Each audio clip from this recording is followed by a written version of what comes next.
한때는 이 짐바브웨가 아프리카에서 모범적인 의료 시스템을 갖춘 나라로 평가받았지만 경제가 붕괴되면서 이런 의료 시스템도 마비가 된 것입니다. 짐바브웨의 의료 시스템은 사실 이제 개인 기부자의 자금에 의존해야 될 정도로 열악한 상태로 전락하게 되고 맙니다. 심지어 이 2008년 12월 콜레라 발병으로 국가 비상사태를 선포하고 2009년 1월에 최고조에 달해서 매주 8,500건의 사례가 보고됐을 정도였는데요. 비위생적인 어떤 배관시설이라든가 부족한 의료 인프라가 주요 원인으로 지적됐죠. 그래서 그 병원에 가면 의료진이 쓸 수 있는 의료 기자재 이런 것들이 거의 없는 거예요. 환자 소변을 채취하기 위해서 쓰고 남은 플라스틱 빵 봉투 같은 것도 사용하기도 하고 그러다 보니까 의사들도 충분하게 치료를 할 수가 없고 일반 시민들도 가봐야 별 볼 일 없다라고 생각하기도 하고 게다가 이제 짐바브웨 국민들은 굶주림과도 싸워야 했는데요. 유엔은 짐바브웨 인구의 절반인 약 500만 명이 기아에 직면했다고 발표했고요. 또 짐바브웨의 약 90%가 하루 1파운드 미만으로 생활하고 있다고 합니다. PD님, 저때 경제 위기가 국민들의 수명에도 영향을 끼쳤다는데 그건 무슨 얘기예요? 원래 짐바브웨 기대 수명이 한 60세 정도가 됐대요. 근데 세계보건기구의 발표에 따르면 남성은 평균 37세, 여자는 34세. 그 정도로 이제 기대 수명이 확 떨어진 거죠. 경제가 안 되다 보니까 당연히 기대 수명이 내려갈 수밖에 없었다고 해요. 이건 무가베가 다 죽인 거예요. 그러니까 또 다른 학살일 수도 있겠죠.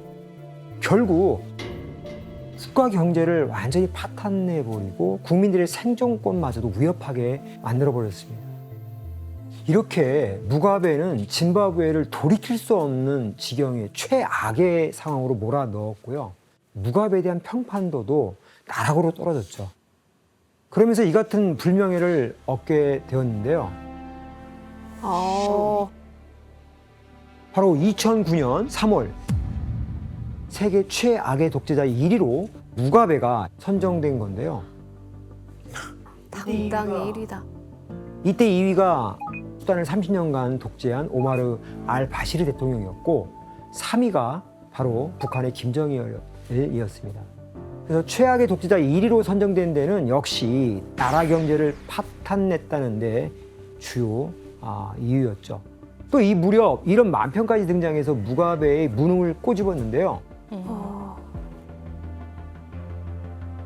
You should re-elect me as president because no one has given more to Zimbabwe. I gave you 100,000% inflation. I gave you 80% unemployment. I gave you international pariah status. 너무 많이 줘가지고 배가 불러서 그냥 배 터져 죽었겠네 그냥. 근데 다른 나라 사람들도 이렇게 열받는데 진짜 무가베라는 저 한 인간 때문에 짐바브웨라는 나라가 완전 망가진 거잖아요. 맞습니다. 여러분이 만약 이때 짐바브웨 국민이었다면 이 무가베 정권을 그냥 두고만 보고 있었을까요? 안 되죠. 그런데 놀랍게도 무가베는 이런 최악의 상황에서도 정권을 유지했습니다. 어떻게 한 거지? 이렇게 무가베가 정권을 유지하는 데는 그가 특별히 만든 조직이 매번 해결책이 되어 주었는데요. 바로 합동작전사령부 JOC입니다. 정권의 핵심 기관이자 짐바브웨 곳곳에서 자신의 반대 세력을 진압하고 제거하는 조직이 있었기 때문에 이 모든 것이 가능했습니다.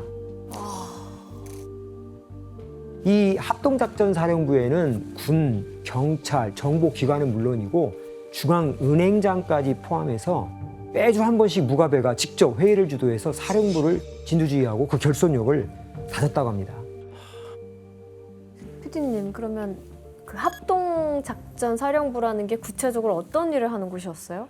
그 무가베 호위대나 마찬가지일 거고 한 여성은 무가베 비판하는 신문 기사 같은 거 보고 있다가 구타를 당해서 과다출혈로 숨지게 되고 한 당 후보는 그러니까 어머니를 강제로 끌고 갔는데 그 왜 농사짓는 제초제 있잖아요. 그걸 먹여대는 거예요.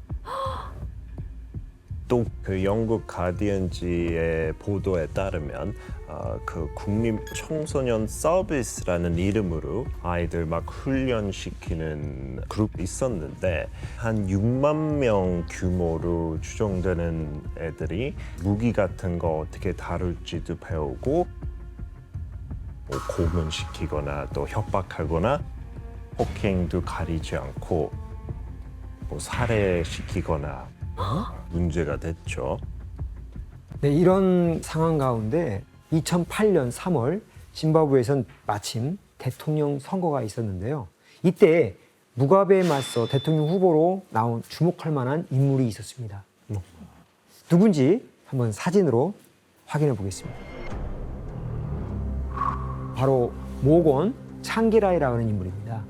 그는 민주변화운동의 당수로 무가베의 정책에 반대하는 시위를 주도했고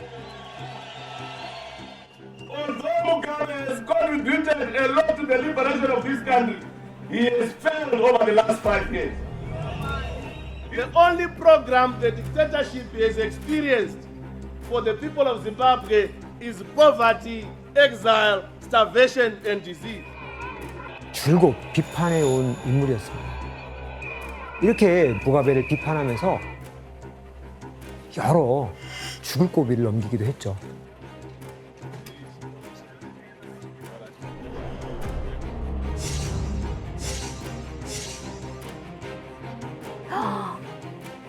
그런 그가 2008년 대선에서 무가베의 강력한 라이벌로 등장하게 됩니다.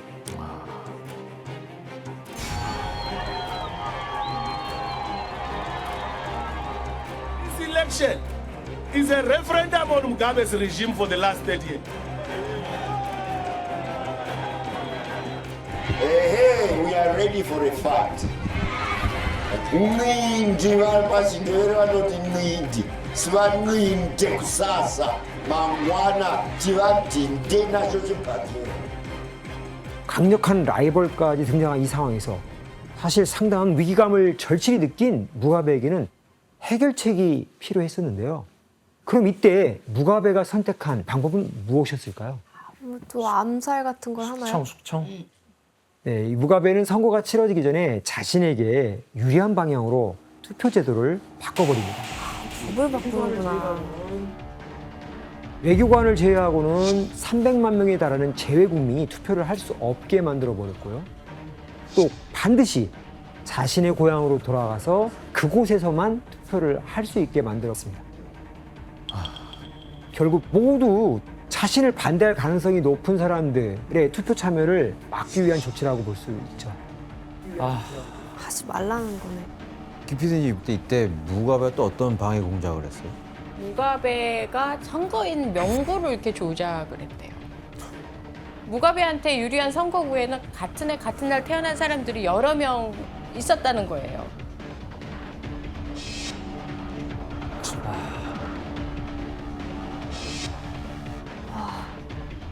어쨌든 무가베가 정권을 유지하기 위해서 별의별 온갖 수단을 다 동원한 셈인데 결과 어떻게 됐나요?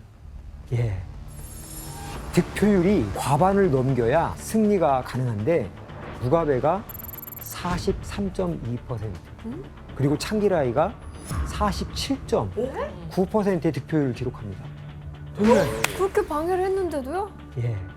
하지만 결선 투표를 치러야 하는 상황이 되죠. 상황이 이렇게 되자 무가베는 경찰, 군, 정보부 등 보안기관을 총동원해서 창기라이를 비롯한 그의 측근들을 무자비하게 탄압하게 돼버리죠.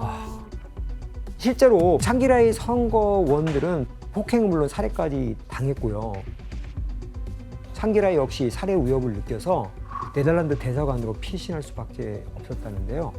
결국 창기라이는 결선 투표 참여를 포기해버리고 맙니다. This violent retributive agenda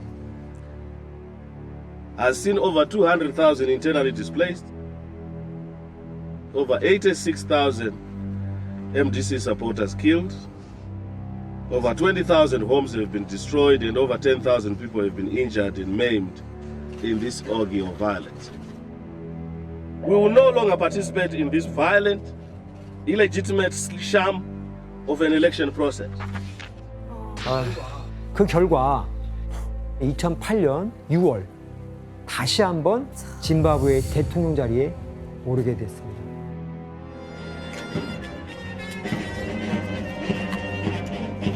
I, Robert Gabriel Mugabe, do swear that I will well and truly serve Zimbabwe 진짜 자격 없다. 이제 그만하고 싶네요, 진짜 이제. 무가베의 실제 나이와 똑같은 무게의 케이크를 만들었다고 합니다. 89세 생일날엔 89kg짜리 케이크를. 2017년 93세로 당시 세계에서 가장 나이가 많은 지도자가 되었을 때도 93kg짜리 케이크를 만들었다고 합니다. 하지만 케이크는 작은 이벤트에 불과했죠. 무가베가 해마다 얼마나 호화스러운 생일을 보냈는지 직접 확인해 보겠습니다. 쓸데없는 짓을 하네. 아유.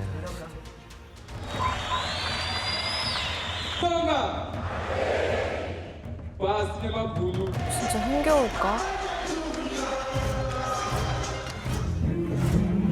너무 흥겨운 거 아니에요?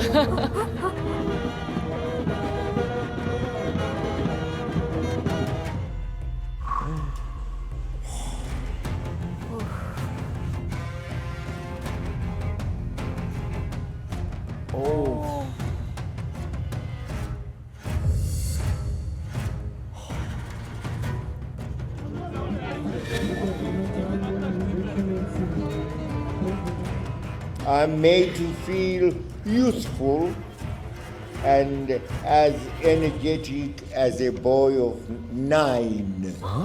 Without, I have dropped the zero now. 아니 왜 이렇게 장수하는 거야? 교수님, 무가베 아내 그레이스 두 사람도 문제였다고 하는데 뭘로 비난을 받았어요, 그레이스? 우선 그레이스는 명품 광에다가 쇼핑광이었다고 합니다. 와. 실제로 영국 런던의 한 백화점을 방문했을 때 백화점 셔터를 내리고 혼자 쇼핑을 하기도 했고, 아주 난리를. 아유. 또 프랑스 파리에서 쇼핑을 할 때 한 시간에 우리 돈 1억 원이 넘는 돈을 쓰기도 했죠. 이런 그레이스에겐 별명이 하나 있는데요. 명품 중에도 구찌를 너무 좋아해서 구찌 그레이스로 불린 것인데요. 야, 구찌 그레이스? 오, 노. 한눈에 봐도 정말 화려하다는 게 느껴지시죠? 난 어떤 욕도 부족하지 않을 것 같은데. 하지만 그레이스에겐 사치만이 문제가 아니었습니다. 거친 성격과 아나무인의 태도로 글로벌 트러블 메이커로 등극하게 되는데요. 악명이 높죠. 해외 가서도 트러블 메이커 짓도 많이 했어요. 홍콩 갔을 때 호텔에 나오면서 어떤 기자가 자기 촬영한다고 다이아몬드 반지에 있는 주먹으로 10몇 번 때렸어요. 또 자기 아들 2명을 기다렸던 여자를 발견했어요, 호텔 방에서. 그래서 그 전선으로 막 채찍질을 막 했어요. 그래서 한 14번 그 머리를 꿰맸다고 해요. 하지만 이 영원할 것만 같았던 무가베의 권력도 점점 끝을 향해 가고 있었는데요. 그 끝을 자초한 건 바로 무가베 자신이었습니다. 권력의 맛에 취한 무가베가 자신의 뒤를 이어서 아내에게 대통령 자리를 물려주려고 한 겁니다. 아, 선 넘었네. 무가베가 그레이스를 대통령에 앉히기 위해 당시 부통령이었던 에머슨 음난가와를 전격 경질한 것이 발단이 되었는데요. 이 음난가와는 무가베와 함께 짐바브웨 독립을 위한 게릴라전을 펼친 전후로 참전 군인들의 절대적인 지지를 받던 그런 인물입니다. 이렇게 무가베가 그레이스에게 자리를 물려주려고 하자 군부가 수사에 나서게 됩니다.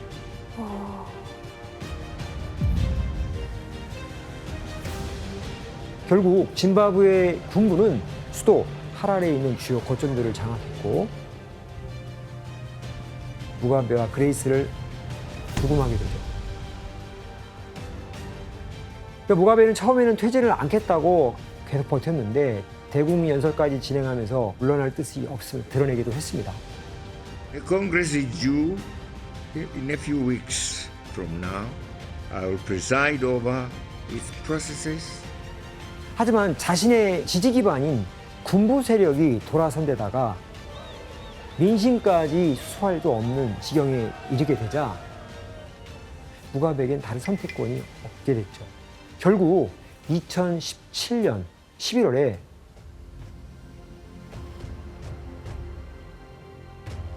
I, Robert Gabriel Mugabe, formally tender my resignation as the President of the Republic of Zimbabwe with immediate effect. 대통령직에서 전격 사임하게 되고 드디어 이제 해방된 느낌이네.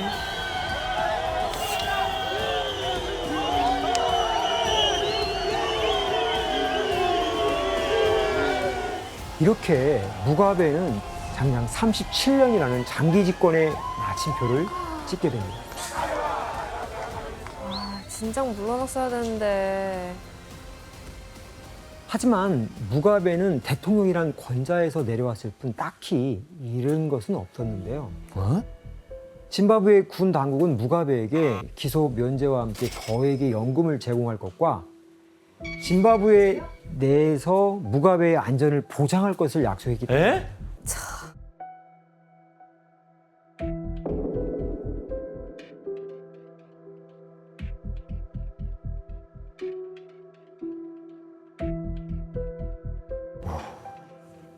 이후 2019년 무가베는 건강이 악화되면서 싱가포르의 한 병원에 입원했고 아들과 함께 찍은 이 사진이 그가 생전에 남긴 마지막 사진이 됩니다.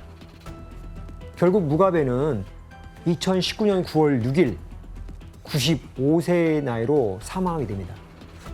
60세 정도였던 짐바브웨 국민들의 평균 수명이 경제 파탄 후 30대 중반으로 줄어든 것에 비하면 아주 평온한 죽음이었죠. 너무 불공평해.